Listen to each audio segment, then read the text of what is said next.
பாக்குறோமா இல்லையா? அது மாதிரிதான் இப்ப நமக்குள்ள எங்கேயோ ஒரே இடத்துல கலங்கி போட வேண்டும் என்று சொல்லுங்க. நமக்குள்ள திருடுற என்ன இருக்கும், கெட்ட வார்த்தை பேசுற என்ன இருக்கும், குடிக்கிற என்ன இருக்கும், வெத்தலை பார்க்க போடுற என்ன இருக்கும், மற்றவங்களை குறை சொல்ற என்ன இருக்கும், இதெல்லாம் கலந்து போடணும். நமக்குள்ள என்ன சுபாவம் இருக்குங்கிறத பார்த்துட்டு கலைச்சு போடணும். ஆமென், அல்லேலூயா.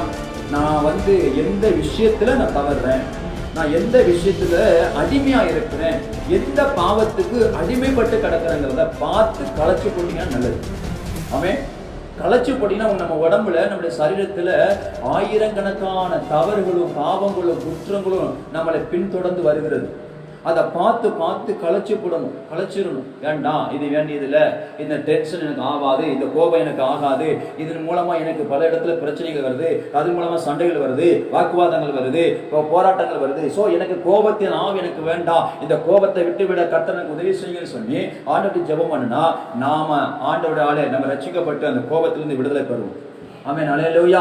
எங்கேயோ ஒரு இடத்துல நம்ம அடிமை சிந்தையில் இருப்போம், அடிமைத்தனத்தை நம்ம நினைக்கிறோம். நான் பர்ஃபெக்ட், நான் சரியா இருக்கிறேன், நான் 100% சரி அப்படின்னு நம்ம நினைக்கவே முடியாது. எங்கேயோ ஏதோ ஒரு இடத்துல எங்கேயோ உட்காந்துட்டு தான் இருக்கிறோம், எங்கேயோ ஒரு இடத்துல உட்காந்துட்டு தான் இருக்கிறோம், எங்கேயோ ஒரு தவறை பண்ணிட்டு தான் இருக்கிறோம், எங்கேயோ ஒரு குற்றத்தை பண்ணிட்டு தான் இருக்கிறோம்.